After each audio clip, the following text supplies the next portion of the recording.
We lived in a modest home tucked into a quiet corner of upstate New York, the kind of place where you'd hear birds instead of traffic, and the seasons actually mattered. It wasn't much, not the kind of house you'd see on TV or in those glossy real estate brochures, but it was ours. It was built with years of busted knuckles and long commutes, with two people who at one point genuinely loved each other. Or so I thought. Every chipped piece of paint, every creaky stair, every slightly warped cabinet door meant something to me. It was a symbol of sacrifice and commitment, of getting through the tough stuff. It meant stability. It meant family.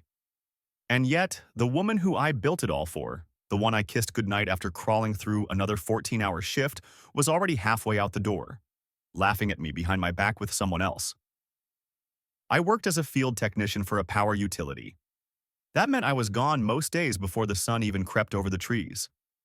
I'd crawl out of bed in the pitch dark, trying not to wake her, even though back then I thought there was still love in the way she curled toward the warmth I left behind in the sheets.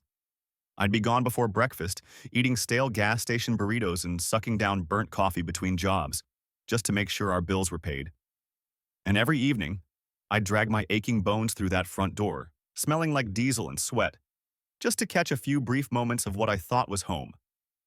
Sometimes I'd be lucky enough to see her in the kitchen, or curled up on the couch with a glass of wine, and I'd feel this little flicker of gratitude, like maybe I was doing something right. But what I didn't know, what I didn't want to see, was that her world had shifted. That flicker was already being snuffed out. At first, it was subtle, a quiet distance I couldn't quite name. Her smile didn't linger the way it used to, and her eyes, those once sparkling green eyes, seemed to skim over me like I was background noise. The dinners became more silent, the hugs less tight. And then there were the nights. The nights where she wouldn't come to bed until well after midnight, claiming she'd lost track of time on her laptop, or she was talking with her sister about wedding plans, or work stress, or whatever excuse she thought would sound halfway believable. I wanted to believe her. God help me, I needed to believe her. Because the alternative? The alternative would mean that everything I had poured my life into, every moment, every compromise, every sacrifice, was just a damn lie. And then the phone started changing. Her phone. At first, it was innocent enough. She was just getting more notifications. At least that's what she told me. But pretty soon, she started keeping it in her back pocket, face down, and taking it with her everywhere, even into the bathroom. She'd glance at it and smile, this little secretive smirk that wasn't meant for me, and she'd type quick messages like a teenager sneaking out the window after curfew. I started hearing her laugh at night, not a shared laugh between two people in love, but one-sided, private. Like I wasn't even in the room. I should have confronted her. I should have asked the damn questions. But instead, I did what too many of us do. I gave her the benefit of the doubt. I let my loyalty become my weakness. And when the truth finally hit me, it wasn't a slap. It was a slow, brutal descent into realization. It started with the texts. I wasn't snooping, not really. I just needed to check the weather before heading out on a job. Her phone was on the kitchen table, unlocked, like the universe wanted me to know. One swipe, that's all it took. I saw messages to a number I didn't recognize. Flirty, familiar, things she hadn't said to me in years. I can't stop thinking about you. Last night was amazing. Let's do it again, but this time with no clothes to slow us down. My stomach dropped. My hands went cold. It was like reading someone else's script, some foreign language that I couldn't translate at first. I sat down, breathing heavy, like I'd just been gut-punched. She was cheating. Not just emotionally. No, this was full-fledged. No panties, hotel bedspread, lipstick on the pillow kind of betrayal. I told myself it could still be a mistake. Maybe they were old messages. Maybe it was someone messing around. But then came the receipt. Folded in half, tucked into the side door pocket of her car, where she always stored her gum and parking receipts. It was for a hotel in Syracuse. 1 king bed, 2 nights. Dated for a weekend, she said she'd been visiting her sick aunt in Albany. It was like every lie she'd told me started flashing red in my brain. connecting in real time like one of those conspiracy maps with strings and thumbtacks. And then the final nail, the shirt. I was helping her bring in groceries when I noticed something crumpled in the back seat. A men's button-up, cheap fabric, with a smear of coral lipstick right near the collar. She doesn't wear coral. I don't own shirts like that. But I knew who did. I'd seen him wearing it. Mike, manager at her gym. A walking cliche with too much cologne and a permanent smirk. I didn't even need to check the label. I just sat there, gripping that stupid shirt, feeling like a character in a soap opera I never asked to be cast in. But I didn't lose it. I didn't throw it in her face. No yelling. No slamming doors. No begging for an explanation. You see, I'd already crossed a line. Something inside me had snapped, not with rage but with clarity. She thought she could walk all over me because I was the quiet one, because I didn't bark orders or get drunk and throw things, because I kissed her goodbye every morning and said, "I love you," even when she barely muttered it back. She mistook my kindness for weakness. But she forgot one thing: quiet doesn't mean stupid, and it sure as hell doesn't mean powerless. That night, I sat across from her at dinner, smiled as she told me about her long day and how her coworker brought in stale donuts and how annoying traffic was. I smiled and nodded and even reached across the table to touch her hand. "You deserve a break," I said. "You work so hard." She smiled back, thinking I was still under her spell. But in that moment, I wasn't thinking about forgiveness. I was thinking about revenge. The kind of revenge that doesn't yell. It whispers, it waits, it plans. Because if she wanted to lie to my face, sleep in my bed, spend my money while laughing at me behind closed doors, I wasn't just going to let it go. Number. I was going to show her exactly who she married. I was going to burn her world down, quietly, methodically, and with a smile. And the best part? She never saw it coming. Melanie had no idea I knew. That was the brilliance of it. That was the part that made me laugh bitterly to myself at night, lying in the dark, listening to the soft hum of her breathing, while replaying every single dirty little secret she thought she had buried beneath her well-manicured life. She didn't realize that the man she thought was too busy, too quiet, too numb to notice the shift in her routines had already caught the scent of blood in the water. And he wasn't about to let it go. While she was out getting her nails done, I was copying the contents of her phone to a secure hard drive. Not just the photos and messages, but metadata, location pings, app activity. While she thought I was busy repairing a transformer 3 towns over, I was actually in a coffee shop downtown with a tech buddy of mine who owed me a favor, watching the entire layout of her digital life unspool in front of me like some grotesque movie reel. I felt sick to my stomach the first time I read through the messages. The way she talked about me, about our home, about our life. Like it was all some kind of sad joke she was just waiting to get out of. "He still buys me flowers like that's gonna fix anything," one message said. "Bless his little heart." That one stayed with me. I think it's the condescension that got to me the most. Not the sex, not the hotel rooms or the whispered calls to Mike, but the way she pitied me. As if I were just some dim-witted dog still wagging his tail after getting kicked. But I wasn't wagging anymore. I tracked her phone. Not the kind of tracking where you follow her on Find My iPhone and pray she forgot to disable it. I'm talking real tracking, cell tower triangulation, GPS ping logs, timestamps. She never even knew the smart thermostat I installed last year had a mic that synced with Alexa and captured voice data to improve natural language processing. I flipped the feature. Enabled continuous listening.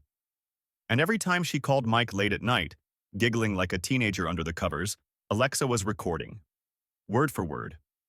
Lie for lie. The files were saved to my cloud, labeled by date, filed neatly like exhibits for an upcoming trial. There was one in particular.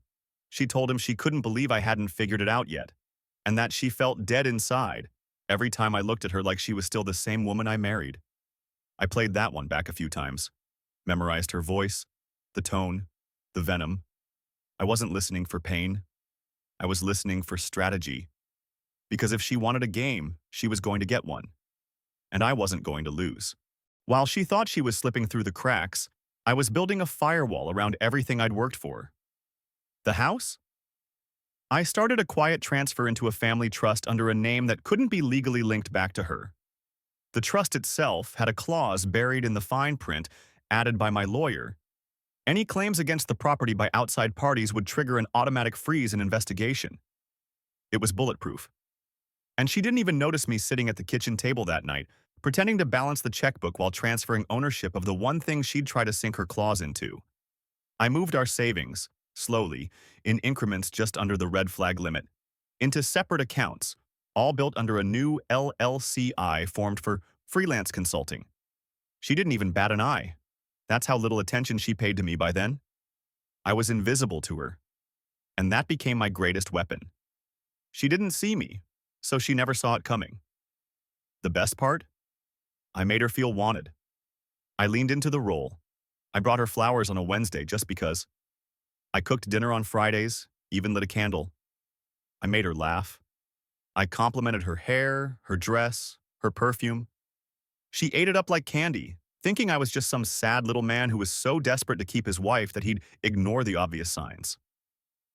What she didn't realize was that every kind word, every soft kiss on the cheek, every night I reached over to tuck a strand of her hair behind her ear.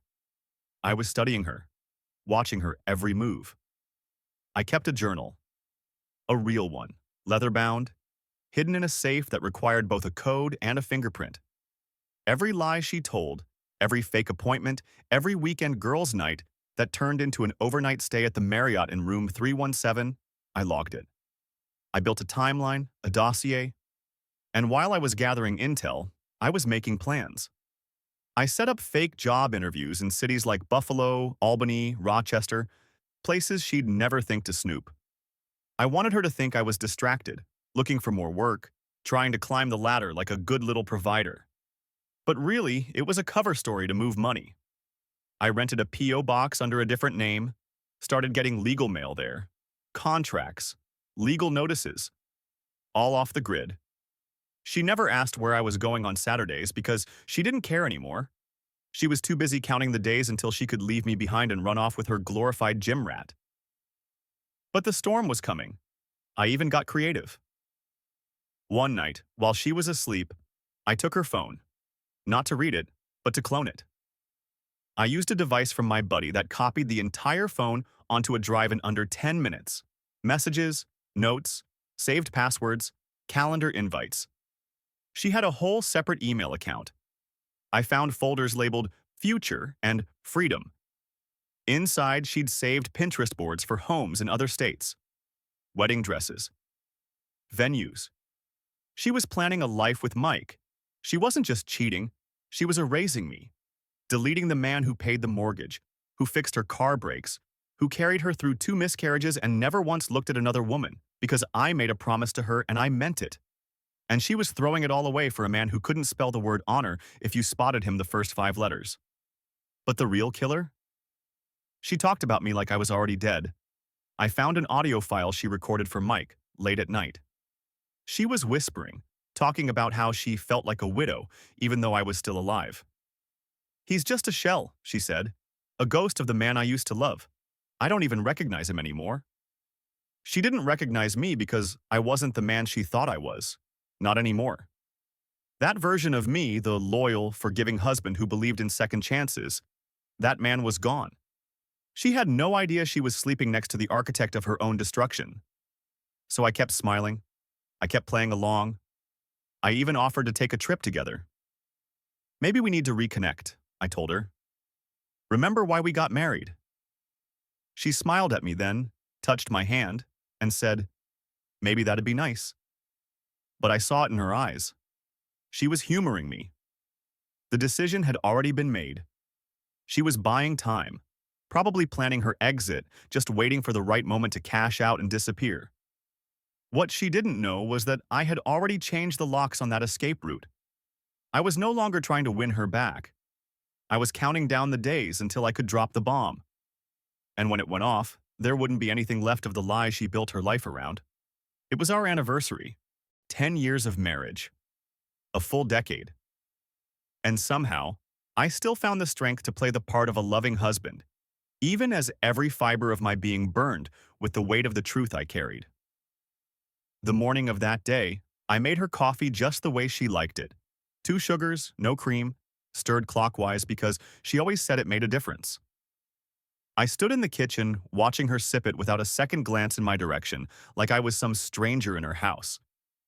She didn't know that with every slurp of that drink, she was sipping down the calm before a storm that had been quietly brewing in the shadows she thought I never looked into. I let her choose the restaurant. Of course I did. She picked that steakhouse in Syracuse, the fancy one with the linen tablecloths and the overpriced red wine she always pretended to like. She loved the pageantry, the pretense, the illusion that we were still some power couple who had made it, that our love had aged like a fine bottle of Cabernet. But I knew better. I knew the rot wasn't just under the surface. It had spread to the roots, poisoning everything. And tonight? Tonight was the night I brought it all to light. I remember she wore that red dress. The one with the slit that cut just high enough to tempt and tease, but still whisper sophistication. She paired it with the necklace I bought her on our 3rd anniversary. The irony made my teeth ache. She looked breathtaking, polished, elegant, confident. The kind of woman you'd look at from across the room and never guess was rotting inside. We walked into the restaurant like we were still in love, like we hadn't been sleeping in a bed of lies for the better part of a year.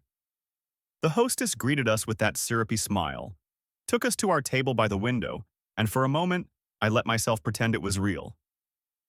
That I hadn't spent the last 6 months building a case against the woman I once swore I'd grow old with. Dinner went just as you'd expect. She talked about work, about how the gym was expanding its membership, how Mike, that Mike, was working on rebranding the place. She didn't know I already knew what kind of rebranding they were doing behind those locked office doors. I smiled and nodded, sipping my water, letting her talk, letting her think she still owned the room, still owned me. I complimented her dress. She batted her eyes and leaned forward, touched my hand. The gall of it. The complete and utter lack of shame. I could barely keep the bile from rising in my throat. I waited. I let her order dessert, chocolate souffle, her favorite. She giggled when she saw it arrive, still warm, the center sunken just right. And that's when I reached into my jacket pocket. I pulled out the envelope. Slim, unassuming.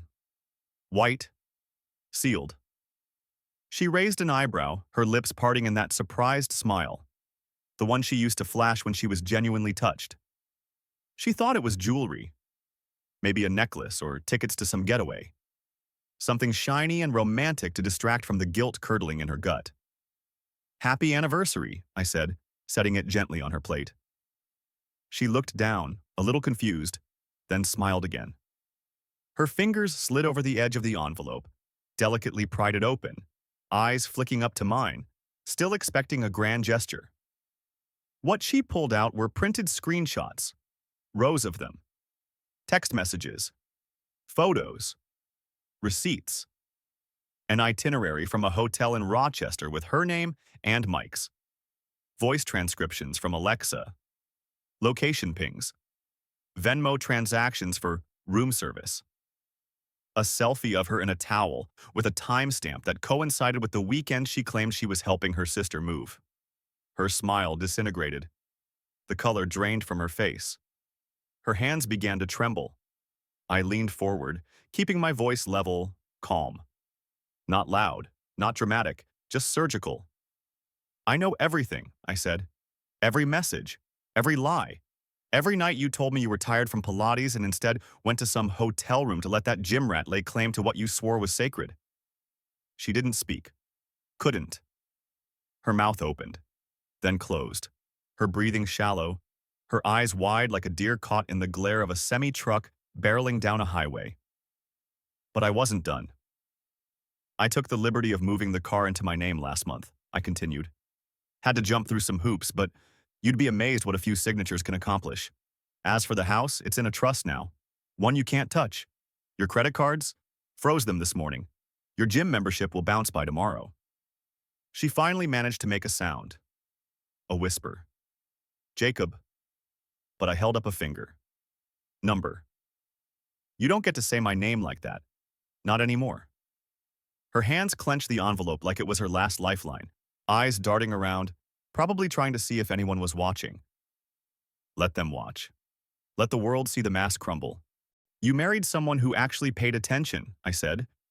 You married someone who gave you everything he had, and you spit on it. So now you're going to sit here and feel it. All of it. The humiliation, the fear, the shame, the loss. She blinked, tears starting to well.